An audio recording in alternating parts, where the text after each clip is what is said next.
फिर वो किसी दूसरे इंसान को अपने से खुशनसीब समझे,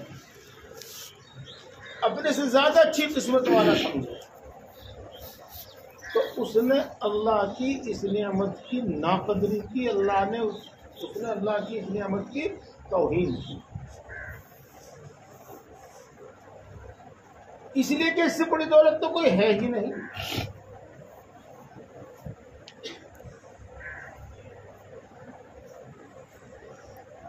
मैं अर्ज कर रहा हूं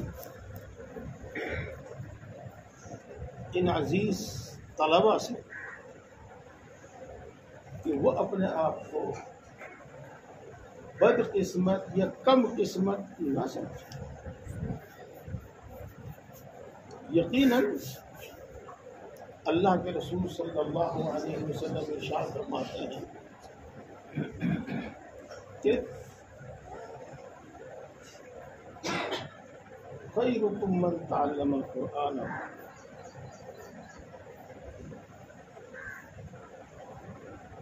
सभी सुन रहे हैं? सुना? बाद मर्तबा असातिज़ा किराम और उनके वालिदैन ये समझने लगते हैं कि क्या मिल रहा उसको वहाँ से, 5,000 रुपल्ली मिले, रुपये भी नहीं कहता, रुपल्ली क्या है।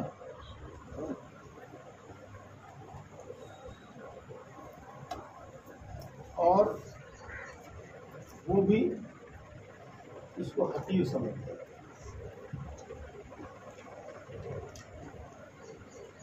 एक हदीस पाक में आया है, रसूलुल्लाह सल्लल्लाहु अलैहि वसल्लम सहाबा के दरमियान तशरीफ फरमा बैठे हुए थे।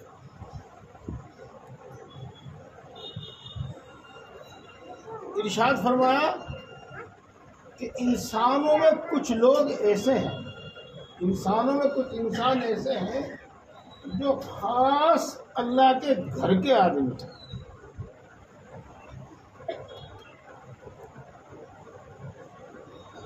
अब आप ये समझिए पहले कि घर के आदमी कौन होते हैं।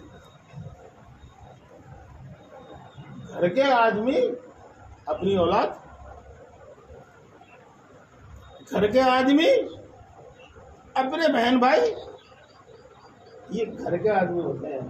खास घर के आदमी ये होते हैं।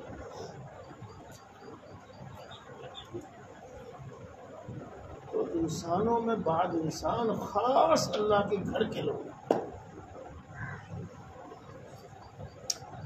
ये बात सुनते ही एक मुसलमान के दिमाग में बात आती है कि अल्लाह तबारक व तआला की तो बीवी नहीं है, वलम तकुल लहू साहिबा, बीवी नहीं है। अल्लाह तबारक व तआला के तो औलाद नहीं है, अल्लाह तबारक व तआला के तो माँ बाप नहीं है, न लम यलिद वलम यूलद वलम यकुल लहू कुफुवन, न वो किसी से पैदा हुआ न उससे कोई पैदा हुआ। जब न उसका बाप न उसकी माँ, तो उसके बहन भाई कहाँ से होंगे? जब उसकी बीवी नहीं तो उसके औलाद कहाँ से होगी? तो बहन भाई अल्लाह के नहीं हो सकते, औलाद अल्लाह की नहीं हो सकती। फिर अल्लाह के रसूल सल्लल्लाहु अलैहि वसल्लम ये क्या फरमा रहे हैं कि खास अल्लाह के घर के लोग। तो चूँकि सहाबा किराम रिज़वानुल्लाहि तआला अलैहिम अजमईन अहले ज़बान थे, वो अरबी ज़बान को बोलने और समझने वाले थे। अहले ज़बान का मतलब जिसकी समझ में आ जावे समझ ले, जिसकी समझ में न आवे ना समझे। कि कहीं हकीकी माना मुराद होते हैं और कहीं मजाजी माना मुराद होते हैं, कहीं असली माना मुराद होते हैं, कोई दूसरे माना मुराद होते हैं।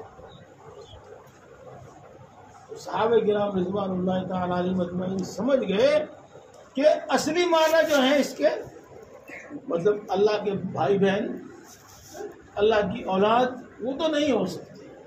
मुराद ये है कि अल्लाह के सबसे ज्यादा प्यारे लोग, और मुराद ये है कि अल्लाह के सबसे ज्यादा खास लोग। अल्लाह के सबसे ज्यादा प्यारे बंदे, अल्लाह के सबसे ज्यादा खास बंदे। इसलिए जब रसूलुल्लाह सल्लल्लाहु अलैहि वसल्लम ने इरशाद फरमाया तो सहाबा किराम रिज़वानुल्लाह ताला अलैहिम अजमईन तरफ गए और बेचैन होकर कहा, बेताब होकर कहा, मन हुम या रसूलल्लाह। भाई बच्चों, समझ में आ रही बात?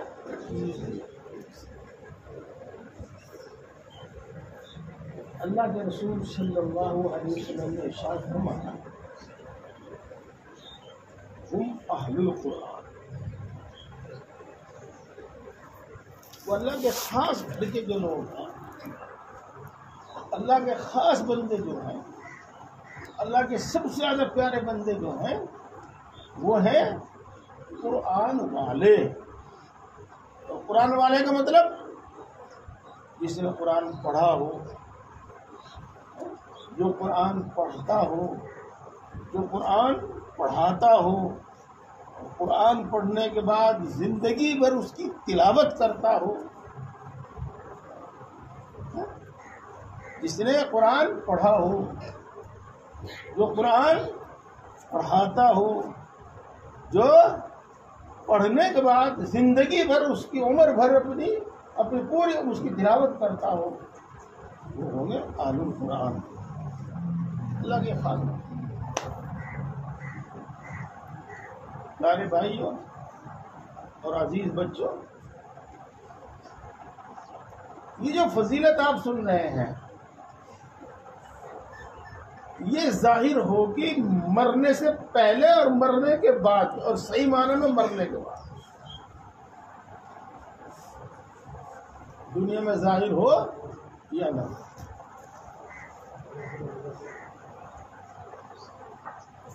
दरअसल बात यह है कि हम नमाजी भी हैं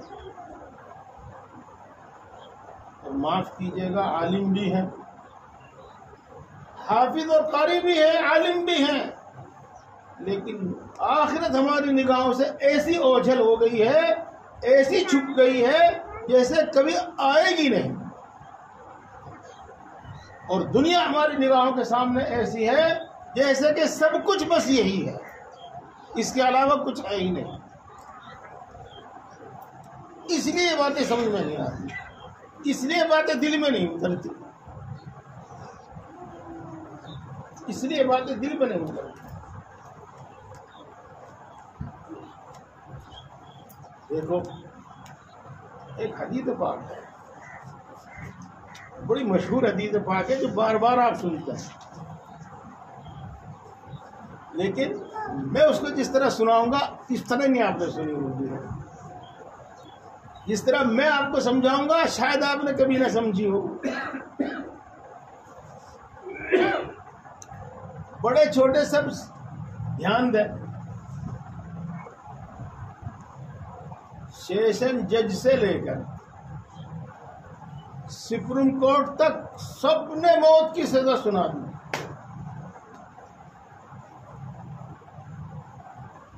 ठीक, और उसके बाद बचता है सदर जमहूरिया और राष्ट्रपति जिसे कहते हैं। मैं नहीं कहता राष्ट्रपति, मत कहा करो राष्ट्रपति, उर्दू बोला करो।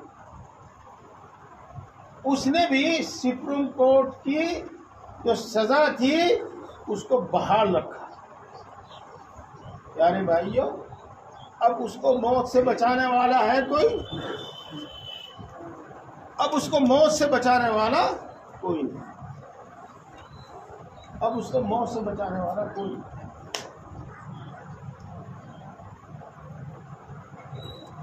बच्चों, समझ में आ रही बात?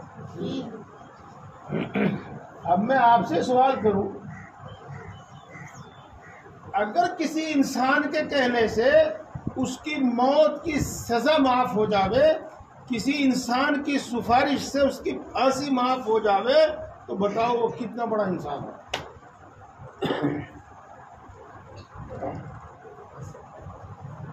वो कितना बड़ा इंसान है?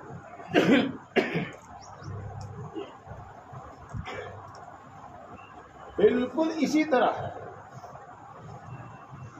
जब मैदान हश्र में आखिरी फैसले हो रहे होंगे और अल्लाह तबारक व तआला किसी को जहन्नमी होने की सजा सुना देंगे, सजा सुना देंगे।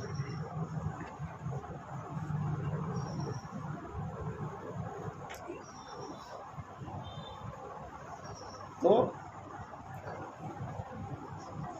फिर हाफिज को इख्तियार दिया जाएगा। अगर कोई हाफिज कुरान इसकी सिफारिश कर दे तो हम इसको जहन्नम से नजात दे देंगे। हम जहन्नम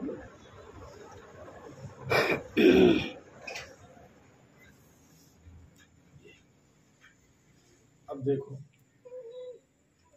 हाफिज का मर्तबा, हाफिज कुरान का मर्तबा। और एक दो नहीं, हदीस पाक में आया है कि खास उसके खानदान के 10 लोगों के बारे में उसकी सिफारिश मंजूर की।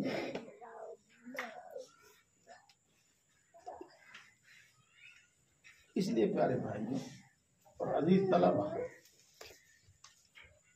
कुरान पाक में जिसको अल्लाह ने लगा दिया पढ़ने में या पढ़ाने में, उससे ज्यादा खुश किस्मत और कोई नहीं।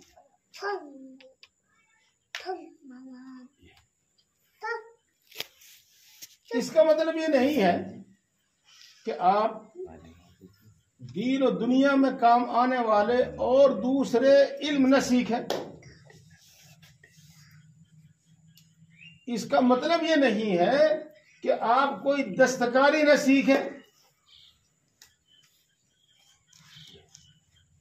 बल्कि इसका मतलब सिर्फ कुरान पाक की फजीलत बयान करना है, जिसका मतलब यह हुआ कि कुरान पाक पहले नाजरे पढ़ सकते हैं तो नाजरे, और हिफ्ज कर सकते हैं तो हिफ्ज, और फिर उसको अपने सीने में महफूज करने के बाद, अपने सीने से उसको लगाने के बाद जिंदगी भर उसका हक अदा करता रहे। और इसके साथ साथ जो उसका जरूरी फन है, जो जरूरी उसका इल्म है, वो हासिल करके उसमें भी लगे, उसमें भी लगे। बाकी बात तो फिर होगी। यहाँ एक बात जो हदीसों से समझी गई है, और वो ये नहीं कि मैंने समझी है, बल्कि बड़े बड़े उलमा फरमाते हैं। और मेरे शेख हजरत मौलाना शाह अबरारुल हक साहब नव्वरल्लाहु मरकज़हू फरमाते हैं, उनकी ज़बान मुबारक से भी हमने सुना है, और उनकी जो किताब है उसमें भी लिखा हुआ देखा है। जिस मदरसे में और जिस मकतब में कुरान पाक की सही तालीम होगी, वहां कभी पैसे की तंगी नहीं होगी। और इसी तरह इंशाअल्लाह अज़ीज़ जो आदमी कुरान पाक पढ़कर कुरान पाक का हक अदा करते हुए जिंदगी गुजारेगा, कभी उसको रोजी की तंगी नहीं। हमारा मामला तो कुछ और ही है। जो इमामत में लग गए, जो पढ़ाने में लग गए, उन्होंने खालिस इसको एक कारोबार और पेशा समझा। इस पर अमल करने की कोई नियत ही नहीं है उनकी। इसका कोई हक अदा नहीं करते। और जो इमामत में पढ़ने पढ़ाने में नहीं लगे, अपने दूसरे काम में लग गए, उसको देखकर ये कहना ही मुश्किल है कि ये हाफिज है। दाढ़ी उसने कटा दी, वही शैतानों वाले बाल सिर पे वो भी रख रहा है। शैतानों वाले बाल समझ रहे हैं आप कौन से? जहाँ सारे से कटवा लिए, सिर पे बीच में जूता से धरा रहा, ये है शैतानों वाले। बस सही है बात। ये जो अल्फाज मैंने इस्तेमाल किए हैं हदीस के अल्फाज हैं। ये वो रखवा लिया, फिर जूता से भी रखवा लिया हासन पर। कुरान पाक की तिलावत और रात में तहज्जुद में कुरान पाक की तिलावत, वो तो बहुत दूर की बात है, नमाज ही का पता नहीं है। तो मामला वहां बिगड़ता है, मामला वहां बिगड़ता है, या कहीं और बिगड़ता है। कहीं कहाँ बिगड़ता है? यहां बिगड़ता है। देखो,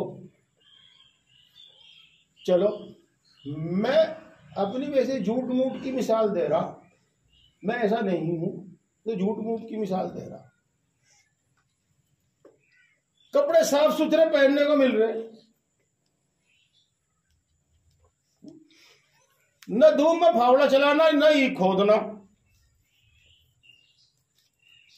और दोनों टाइम रोटी घी चुपड़ी मिल रही, तीनों टाइम खाना मिल रहा आराम से।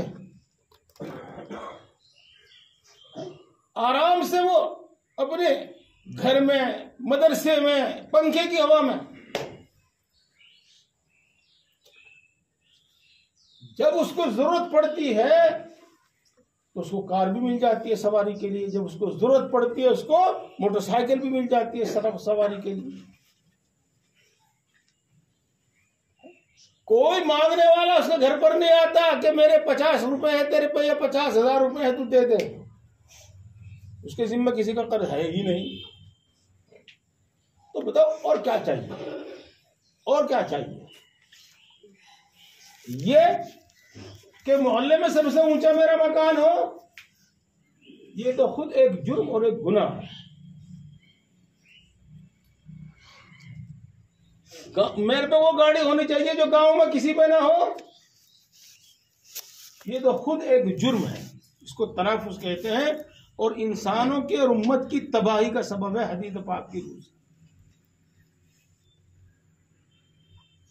और प्यारे भाइयों, अक्सर और बेशतर मैं अगर कह दूं तो 100% तो भी ठीक है, लेकिन कुछ ना कुछ 2%, 3% का कुछ रख लेना चाहिए। हाफिज आलिमों का यही हाल है माशाअल्लाह। आराम की खाते हैं, सुकून की खाते हैं, आराम से रहते हैं। और क्या चाहिए दुनिया जिंदगी में, और क्या चाहिए? जिसके पास अरबों रुपए हैं उसको भी उसकी अरबों रुपयों में से सिर्फ इतना ही है। कितना? पहनना, खाना, मकान में रहना, सवारी पे चलना। इससे आगे क्या करें रुपए का, बताओ?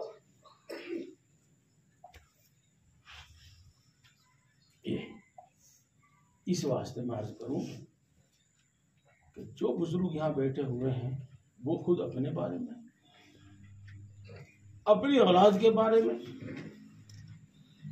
ये फैसला करें।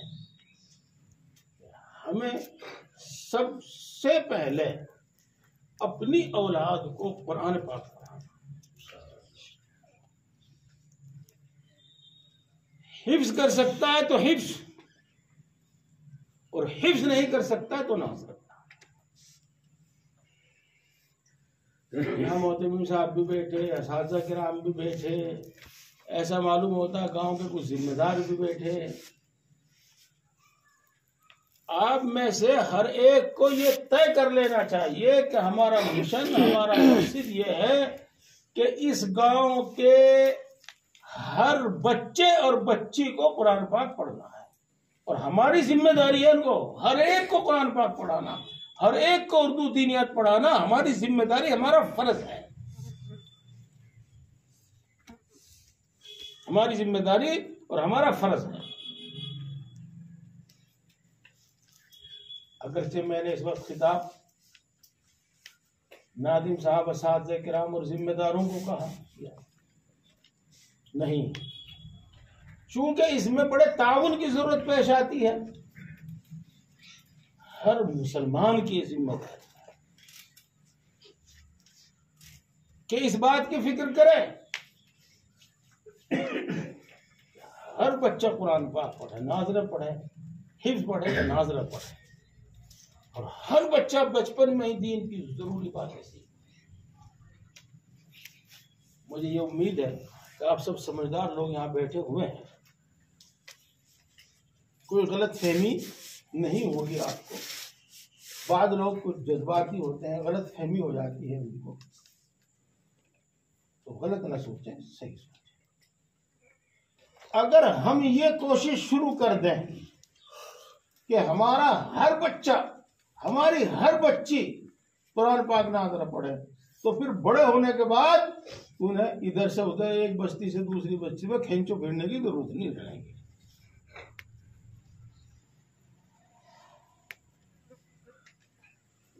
जी, इस वास्ते बुजुर्गों, आपका फर्ज, आपकी जिम्मेदारी और अजीज तलबा, आपका फर्ज, आपकी जिम्मेदारी ये है कि पूरी दिलचस्पी के साथ हर चीज को अपने जहन से निकाल, किस चीज को निकाल के, तो बड़ा फर्क, क्रिकेट खेलता है वो, और पूरे गांव में सबसे बढ़िया क्रिकेट खेलने वाला है। आपके जहन में ये शौक, आपके दिल में शौक पैदा ना हो, आपकी तबीयत में शौक पैदा ना हो, मैं भी क्रिकेट खेलूं। सारे दिन मोटरसाइकिल पे इंगे तो उनका हंडे जी, वो हंडे थारे यहाँ भी उड़ लेंगे जी, चलिए उधर होगा हमारे यहाँ का, बेफिक्र फिरे जी इधर से उधर। किसी को देख के आपके दिल में बात बिल्कुल ना आवे कि मैं भी ऐसा करूं, वो तो महरूम इंसान है, वो तो बदकिस्मत इंसान है जो अपना बचपन बेकार कर रहा है।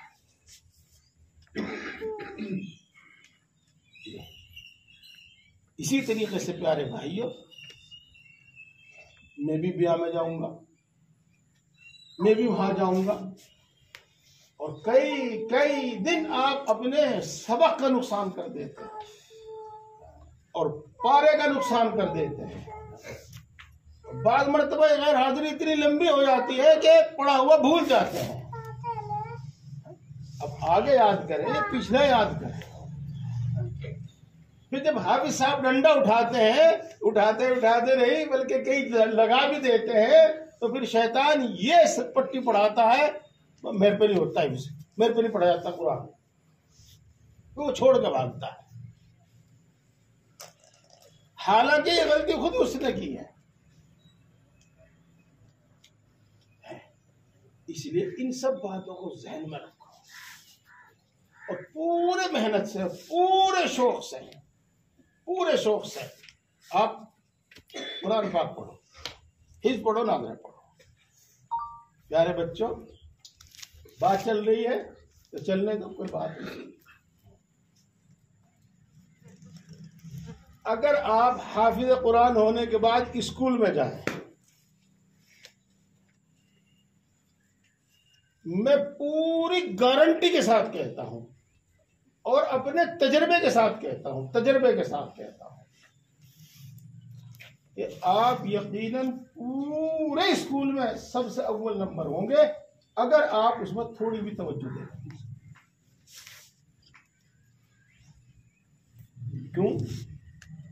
क्यों? जब आप 30 पारे हिफ्ज़ याद कर सकते हैं तो आप 20 पारे नहीं याद कर सकते? बताओ। जब आप 30 पारे याद कर चुके हैं तो क्या आप ABCD नहीं याद कर सकते? ABCD याद करना तो आपके 5 मिनट का, 5 मिनट भी नहीं लगने के।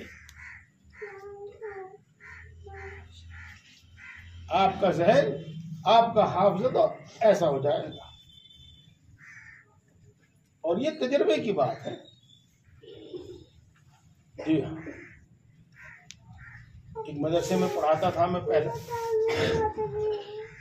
वहां चूंकि इंतजाम अपने हाथ में था तो अपनी उसी हिसाब से हमने तरतीब बना रखी थी। सिर्फ एक मास्टर भी रख रखा था उन बच्चों के लिए जो हमारे मदरसे में हाफिज बनेंगे, उन बच्चों के लिए जो हमारे मदरसे में कुरान पाक पढ़े। तो मैंने मास्टरों की जबान से सुना है कि ये आप इन बच्चों का वक्त क्यों जाया करा रहे, आप इनको 8वीं में दाखिल करा दो। वो कौन से बच्चे थे जो हिफ्ज करने के बाद 3-4 महीने मास्टर के पास पढ़े। वो दरमियान साल में एक इम्तिहान होता है ना जिसको हम शशमाई इम्तिहान कहते हैं, ये उस इम्तिहान की बात है। और ये बात बिल्कुल समझ में आने वाली बात है, समझ में आने वाली बात है। जी हाँ, इसलिए अगर आप उसमें शौक रखते हैं, दिलचस्पी रखते हैं, तो आप जब हाफिज कुरान बनकर या कुरान पाक पढ़कर उसमें जाएंगे, और ये बात जरूर है कि उसमें भी आपको दिलचस्पी लेनी होगी, तो आप सबसे ऊपर होंगे, सबसे ऊपर होंगे। इस वास्ते कुरान पाक की इस नेमत को अजीम समझो और अजीम इसके लिए पूरी मेहनत करो, पूरी मेहनत करो। ये बातें हो गई, ये बातें हो गई। हाँ, अब बस मैं बात भी खत्म कर रहा हूं। अब खास जो प्यारे प्यारे छोटे छोटे बच्चे बैठे हुए हैं, इनको मैं अपने 2 किस्से सुनाता हूं और फिर कुछ बताऊंगा।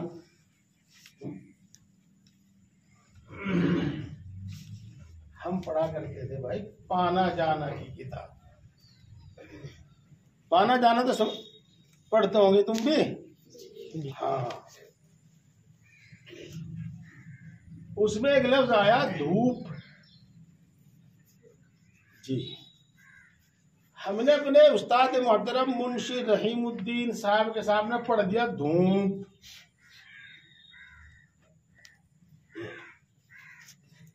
तो आज तो माशाल्लाह ये 50 साल पहली बात बता रहा भाई आपको, बल्कि हो सकता है 55 साल पुरानी हो। हाँ, तो आज तो उस्ताद बहुत मेहरबान है। उस जमाने में तो उस्ताद का कसाई हो गए थे बिल्कुल एकदम। हाँ, थप्पड़ नहीं लकड़ी पहले मारे थे फिर बतावे थे कुछ, अगर बतावे थे तो जी मारा थप्पड़ खींच के, और यूं हमें पता नहीं कि क्यों मारा थप्पड़। और मुंशी जी ने कहा धूप है? कुछ तो रोना आ गया, नाक में छिड़क भर गया, और कुछ पहले ही से हम कह रहे थे तो और कहा जोर से धूप।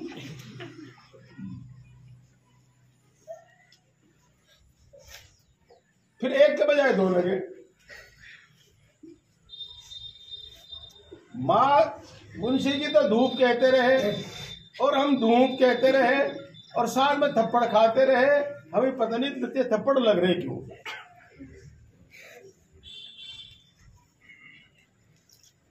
जब रहीमुद्दीन साहब का रहम आया तो उन्होंने बताया भाई कब वक्त नाक में आवाज मत ले जा और कहो धूप। जब कहा कि हमने धूप,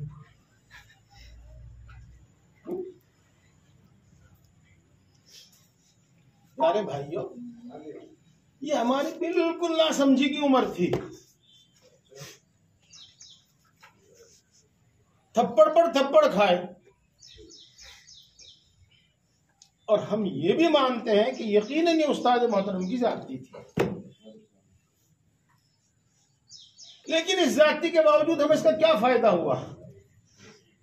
हमें इसका फायदा यह हुआ पूरी जिंदगी में हो रहा और अब तक हो रहा है कि हम जो लफ्ज जबान से बोलना चाहते हैं तो पहले ये सोचते हैं कि इसका सही तलफ्फुज क्या है, इसका सही तलफ्फुज क्या है। वो अरबी का लफ्ज हो, उर्दू का लफ्ज हो, इंग्लिश का लफ्ज हो, सबसे पहले हम ये सोचते हैं कि इसका सही तलफ्फुज क्या है।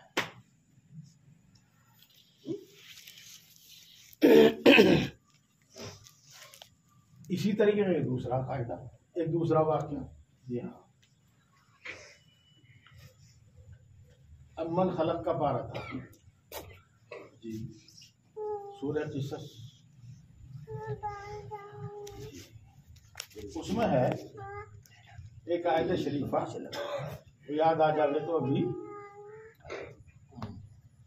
फरददनाहु इला उम्मिही कई तक़र्र ऐनुहा वला तहज़न वलितअलम अन्ना वअदल्लाहि हक़ वलाकिन्न अक्सरन नास ला यअलमून। तो जनाब हमने यह आयत शरीफा इस तरह पढ़ी, फरददनाहु इला उम्मिही कई तक़र्र ऐनुहा वला तहज़न वलितअलम, यानी वला तहज़न पर वक्फ तो कर दिया, आयत तो कर दी और सांस तोड़ा नहीं।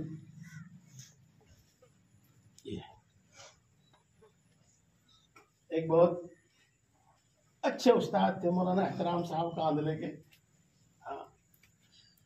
उनको पीटने में मुंशी रहीमुद्दीन से भी ज्यादा मजा आता था। तो उन्होंने हमें ये नहीं बताया कि गलती क्या हो रही है, बस दे झिंगे लगे दे झिंगे लगे दे झिंगे लगे, जितने मर्जी में आवे इतने मारे।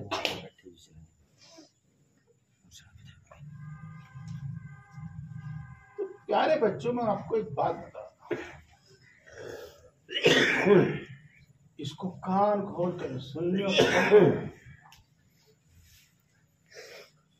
अगर आप माँ बाप की सख्ती बर्दाश्त कर लेंगे तो आदमी बन जाएंगे,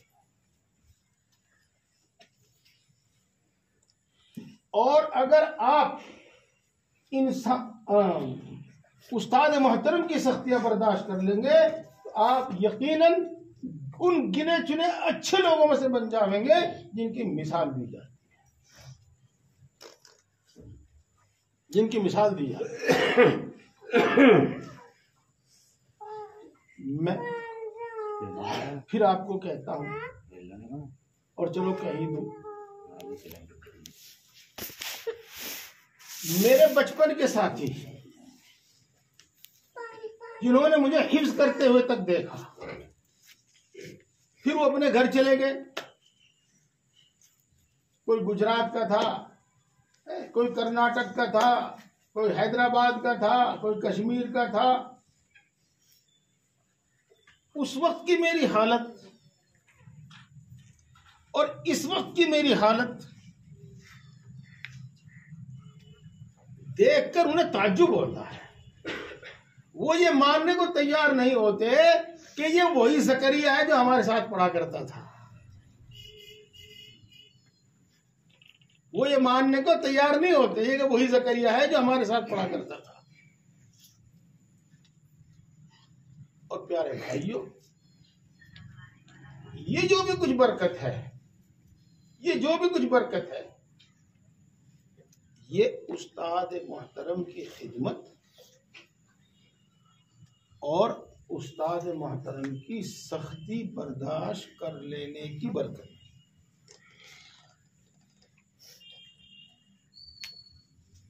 इस वास्ते पहले तो मैं जो बुजुर्ग बैठे हुए हैं उनसे अर्ज कर दूं कि अगर आपके बच्चे पर उस्ताद सख्ती करे तो आप कभी भी उस्ताद की तरफ से बदगुमान मत होना, और उनको आकर बुरा भला कहना ये तो आपकी सबसे बड़ी गलती है।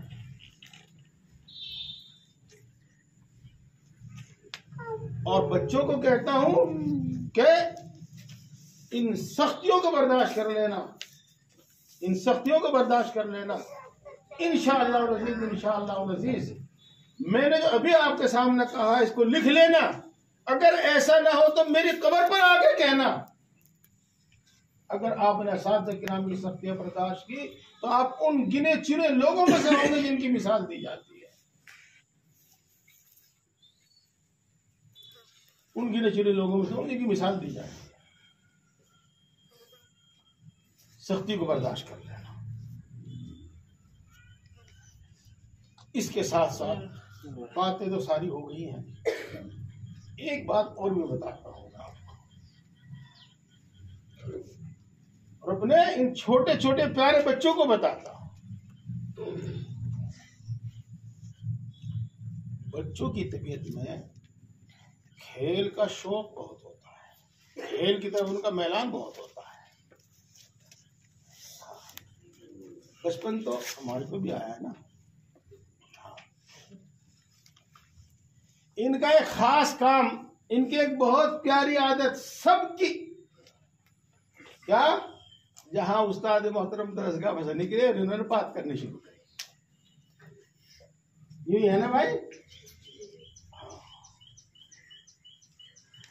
अगर डंडा लेकर इनके सामने इन पर खड़े रहो, इन पर मुसल्लत रहो तो ये कुछ करे हैं, नहीं तो करते नहीं। बात ही बात नहीं करते, बल्कि चूंटना शुरू कर देते हैं, दंगा करना शुरू कर देते हैं। प्यारे भाइयों और अजीज बच्चों, ये आदत छोड़, ये आदत छोड़।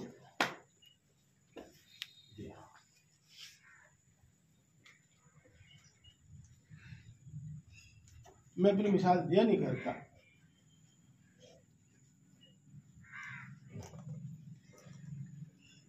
हमारे असातिज़ा मना क्या करते थे कि बेटा इतनी मेहनत नहीं क्या करते,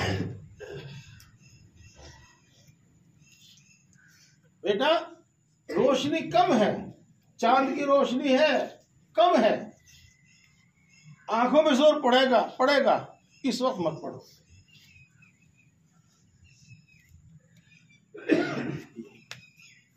इसलिए उस्ताद मोहतरम दरसगाह में तो क्या मदरसे में मौजूद हो या न हो, और कोई आपको ये कहने वाला कि सबक याद कर लो, आमोख्ता याद कर लो, हो या ना हो,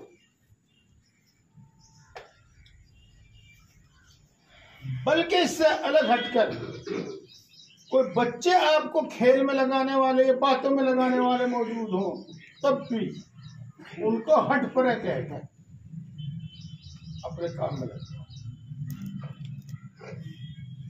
और सबक इतना अच्छा याद करो, इतना अच्छा याद करो, इतना अच्छा याद करो कि आपको वो सबक हमेशा याद रहे। क्या पढ़ते हो बेटा? कौन सा पारा जी? 16वां पारा। अलहम्दुलिल्लाह शरीफ में कितनी गलती आती है तुम्हारी? आती नहीं, कोई एक भी नहीं आती। क्यों नहीं आती अलहम्दुलिल्लाह शरीफ में गलती? बताओ। इसलिए कि इसको बार बार याद किया है, इतनी पक्की याद हो गई कि पक्कम पक्की याद हो गई। पक्की याद नहीं हुई बल्कि पक्कम पक्की याद हो गई। इसलिए जितना अच्छा सबक याद करोगे, जितना अच्छा पुख्ता सबक याद करोगे, इतना ही अच्छा और इतना ही पुख्ता रहेगा आपका आमोख्ता ही पढ़ा हुआ। और आपको अपने पढ़े हुए को याद करने में आमोख्ता समझते हैं कि नहीं समझते आप? पिछला पारा तो जानते ही होंगे। हाँ, तो वो याद करने में, उसको याद रखने में आसानी हो। और जितना सबक आप कच्चा पक्का सुनावेंगे तो उसका मतलब यह है कि पढ़ा ना पढ़ा बराबर, याद किया ना किया बराबर। इस वास्ते उस्ताद मोहतरम मौजूद हो या न मौजूद हो, कोई आपको याद करने के लिए, पढ़ने के लिए कहने वाला मौजूद हो या ना हो, आपको अपना काम अपने वक्त पर तैयार करना है, बल्कि वक्त से पहले तैयार करना है, वक्त से पहले तैयार करना है। जब बात आ गई तो आ गई। हाँ, पहला कुरान शरीफ पढ़ने के ज़माने का तो मुझे कुछ ज़्यादा याद नहीं, और उसमें इतनी पाबंदी भी नहीं हुई है। उससे कुछ असबाब, मैं जलालाबाद 7 साल पढ़ा,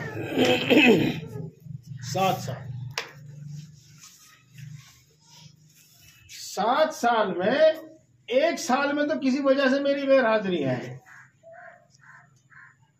वरना 6 साल में मेरी कोई गैर हाजिरी नहीं है, मेरी कोई गैर हाजिरी नहीं है।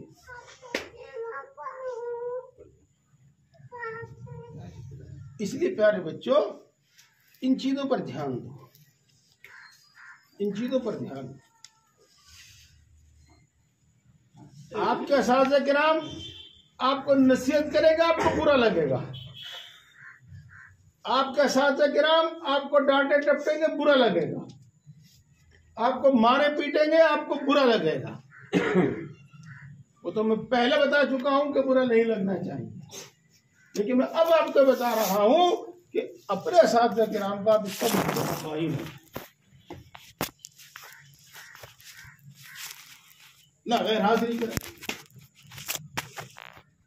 बल्कि सही माना में तो आपके अंदर इतना शौक होना चाहिए कि अगर आपके माँ बाप यूं कहें कि बेटा आज तुम यहीं रहो, आज तुम मदरसा मत जाओ, तो यूं कहो अम्मी जान मैं सबक पढ़ा सुना के अभी आ रहा हूं।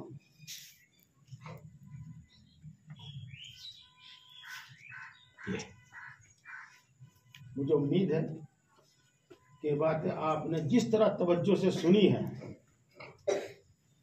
इसी तरह इंशाअल्लाह अज़ीज़ आप इनको याद भी रखें और इंशाअल्लाह आप इस पर अमल भी करें। अल्लाह तबारक व तआला तौफीक अता फरमाए। व आखिरु दावाना अल्हम्दुलिल्लाहि रब्बिल आलमीन। बात तो मैंने खत्म ही कर दी थी, लेकिन अभी बैठे बैठे कुछ ज़हन में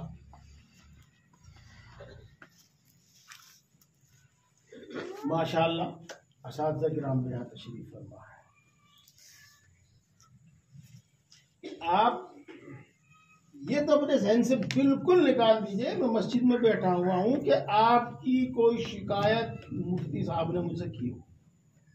बिल्कुल नहीं, बिल्कुल नहीं, बिल्कुल नहीं, जिक्र तक नहीं आया किसी बात का। तो आपसे भी 2-3 ही बात करना चाहता हूं। पहली बात, और ये मेरे शेख ने मुझे नसीहत की थी, वही नसीहत मैं आपको कर रहा हूं। अल्हम्दुलिल्लाह हम शाबान में रमजान से पहले महीने में फारिग हुए थे, और रमजान से अगले महीने में शव्वाल में हमने बड़ी बड़ी किताबें पढ़ानी शुरू कर दी थी। जलालैन शरीफ, हिदाया, मुख्तसर मानी वगैरह बड़ी बड़ी किताबें पढ़ानी शुरू कर दी थी। कुरान पाक पढ़ाने की तो नौबत आई नहीं। तो मैं आपसे ये अर्ज करूं कि मेरे शेख ने मुझे ये नसीहत फरमाई थी कि किताब समझाना ये तुम्हारा फर्ज और इन बच्चों का हक है जिनको आप पढ़ाते हैं। अगर आपने अपने फर्ज में कोताही की, आपने अपने इन बच्चों के हक की हक तलफी की, तो कल क़यामत के दिन पूछ होगी, सवाल होगा।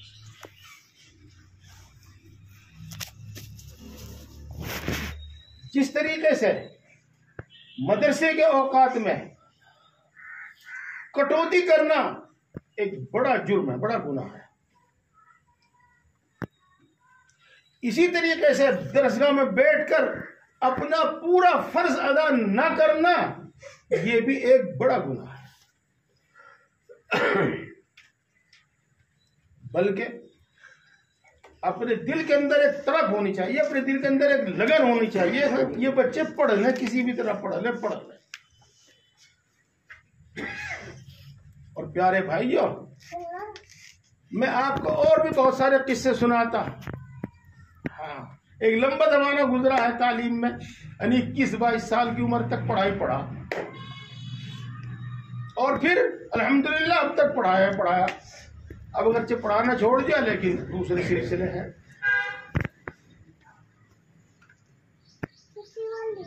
आपके अंदर जितनी दिल सोजी होगी और आपके अंदर जितनी शफकत होगी, आपके बच्चे आपसे इतने ही मानूस होंगे। और मानूस होने के 2 फायदे हैं। एक फायदा तो यह कि आपकी बात मानेंगे वो, और दूसरा फायदा यह कि अगर आप उन पर सख्ती भी करेंगे तो बर्दाश्त कर लेंगे। तो दिल सोजी के साथ बच्चों को पढ़ाना यह फर्ज है। और ये बच्चों का हक है और बच्चे इसी से पढ़े। ये रजिस्टर में आपकी हाजिरी लिखी गई, लेकिन जरूरी नहीं कि अल्लाह के यहां भी आपकी हाजिरी लिखी गई। जब आप मदरसे को पूरा वक्त देंगे और जब आप अपना फर्ज अदा करेंगे, बच्चों का हक अदा करेंगे, अल्लाह के यहां जब हाजिरी लिखी जाती है।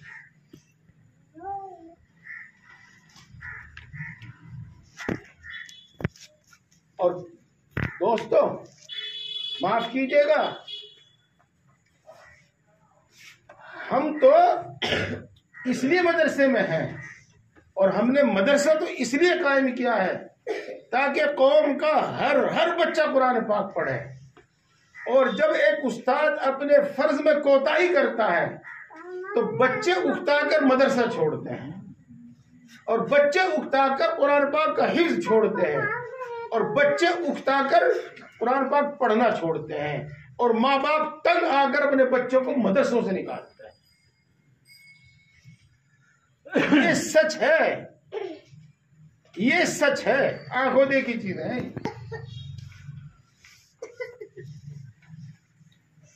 तो अपना पूरा पूरा फर्ज अदा करें, पूरा पूरा फर्ज अदा करें। देखो इस पर भी बात लंबी हो जाएगी, मैंने तो मजमून खत्म कर दिया था। वैलुल लिल मुतफ्फिफीन अल्लज़ीना इज़ा इक्तालू अलन नासी यस्तौफून व इज़ा कालूहुम औ वज़नूहुम युखसिरून। इसका तर्जुमा और तफसीर नहीं मैं बयान करता इस वक्त। हासिल इसका यह है कि जब आदमी दूसरे को दे तो डंडी मार के दे, जब दूसरे को दे तो और भी कुछ ना हो, और भी कुछ ना हो तो लीटर में गुंठाई घेर ले, कम से कम इतना तो कम होगा। और जब दूसरे से लेवे ऐसे तिरा के भरना, कन्नों से उतरने दे, कन्नों पे तिरने दे, फिर घेरिए, ये उसूल होता है। माफ कीजिए आपकी शान में गुस्ताखी अगर हो जावे तो तनख्वाह तो पूरी वक्त पर, और हर वक्त शिकायत कि पूरी तनख्वाह नहीं मिल रही, वक्त पर नहीं मिल रही, और अपने काम का जो हश्र है वो सामने है। हजरत मौलाना मुफ्ती शफी साहब रहमतुल्लाह अलैह ने उन असातिज़ा किराम को जिनका मैं जिक्र कर रहा हूँ, आपकी बात नहीं, आपके सामने जो मैं बात रख रहा हूँ इसी में दाखिल किया।